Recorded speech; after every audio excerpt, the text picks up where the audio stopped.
Hello, I'm Sue Quinn and I'm going to cook something a little bit controversial from my book, Coco, chocolate pasta. You might think it comes from, Michelin-star kitchens or chefs who are trying to show off, but it actually goes right back to the 17th century when Italian chefs used chocolate like a spice.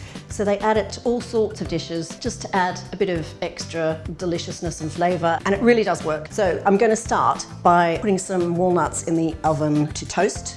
That's going to go in the sauce with rosemary and garlic and butter and lots of cheese, gorgonzola and parmesan. I've already got the pasta water on the boil, which is actually a really good idea because this is super quick to make.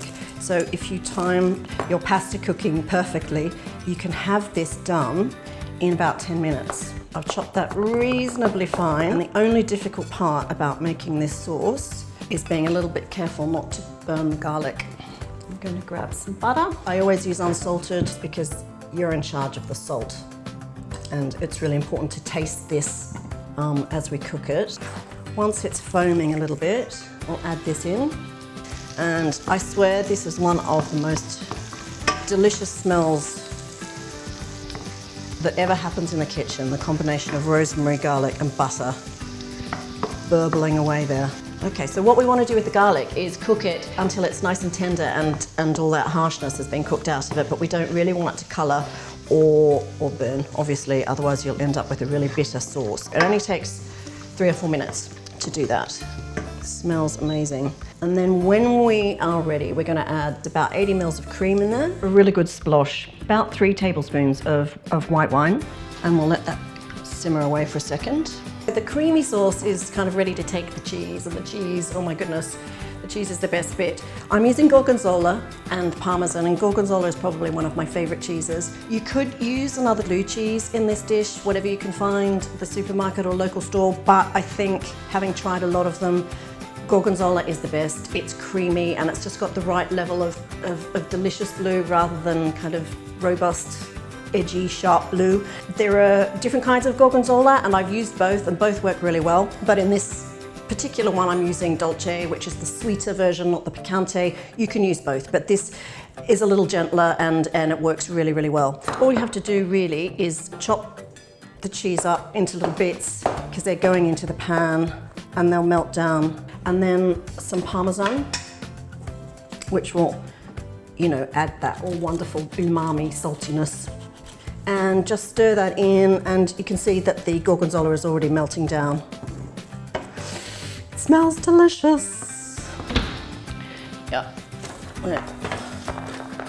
They're good and toasty, and as soon as they're cool enough to handle, we'll chop these up so that there's some small bits and some nice chunks to give the dish a bit of texture.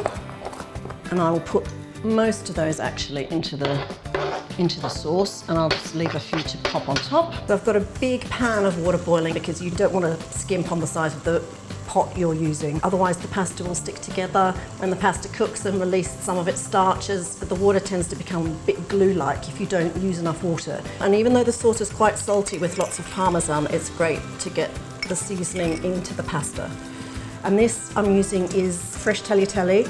You can use dried pasta, but fresh pasta cooks really quickly and it's delicious with this sauce. And I'm using tagliatelle because it's just the perfect kind of size width of ribbon to cling onto all that lovely creamy sauce. So this is looking delicious. We're not going to add salt and pepper to this because the parmesan is giving the sauce enough saltiness, and pepper is not really the kind of vibe we're going for. We don't want any kind of little pops of heat in this. Chocolate is going to be the spice that we'll use grated over the pasta dish at the end to give it an extra element of flavour.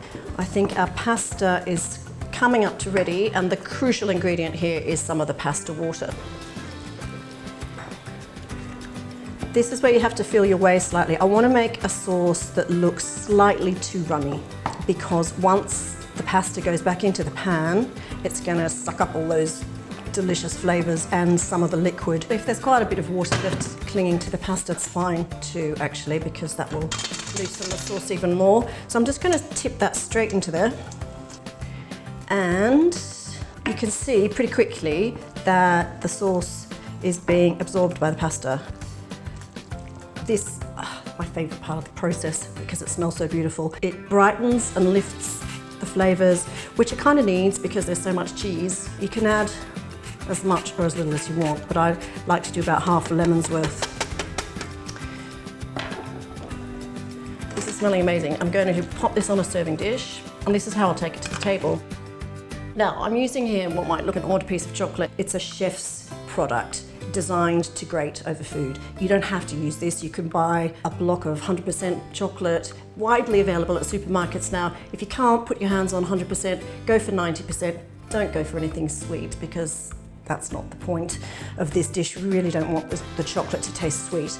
And we're just going to grate generous amounts over the top. I've made this dish before for people who have insisted that there's anchovy or some kind of fish sauce or an extra really savoury note in it.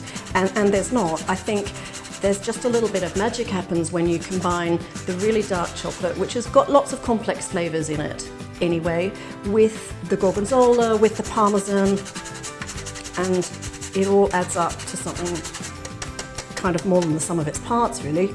So there it is. That is gorgonzola, rosemary and walnut pasta with chocolate on the top, and it really is delicious.